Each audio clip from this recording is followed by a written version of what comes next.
Kirstie Allsopp, 51, has backed King Charles III over his proposed Clarence House redundancies, whilst slamming critics for hitting out at the royal after he lost his actual mum Queen Elizabeth II. The location star's support comes after it was reported by a UK publication that dozens of staff were given notice of the threat of redundancy on Monday. Kirstie took to Twitter this morning to share her angst over the anti-Charles backlash and her support for the new king.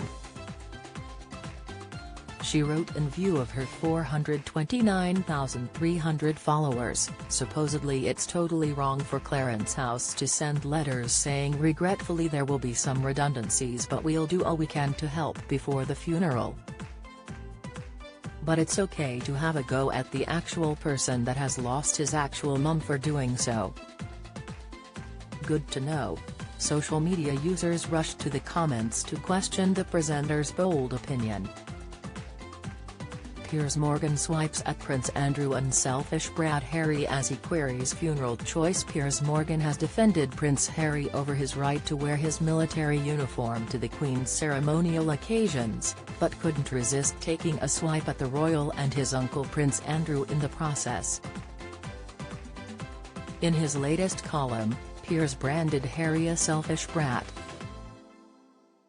Harry Wallop said, "Oh, come on Kirstie. It was terrible. Terrible PR, terrible employment practice, terrible on every level. Sure, there may have to be some redundancies, but they should have waited until after the funeral. Would a fortnight's wait have made any difference?" Taz77 added, "You gotta admit that it's at the very least ill-timed. Could they not wait until after the funeral?" Emma Yan72 commented, "I think it's incredibly heartless so soon after his death. The staff will be mourning too.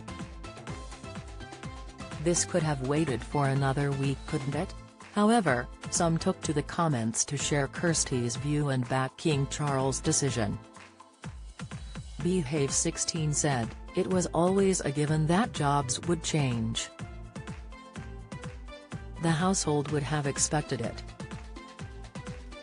We commoners really have no idea of the machinations of it all and are best to let the folks get on with it. Everybody has a ruddy opinion."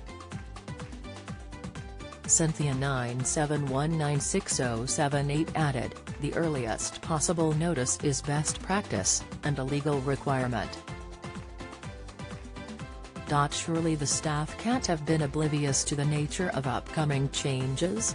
The Guardian reported on Monday that Clarence House's private secretaries, the finance office, the communications team and other loyal household employees were among those who had received the letter.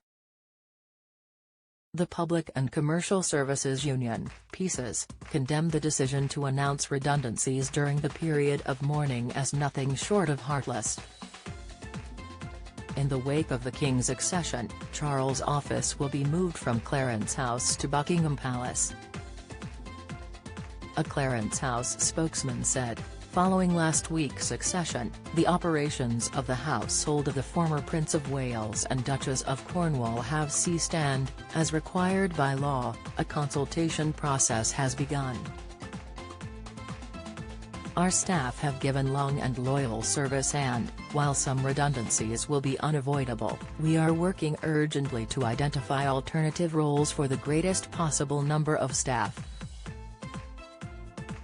Any staff being made redundant will be offered enhanced redundancy payments, and no staff will be affected for at least 3 months."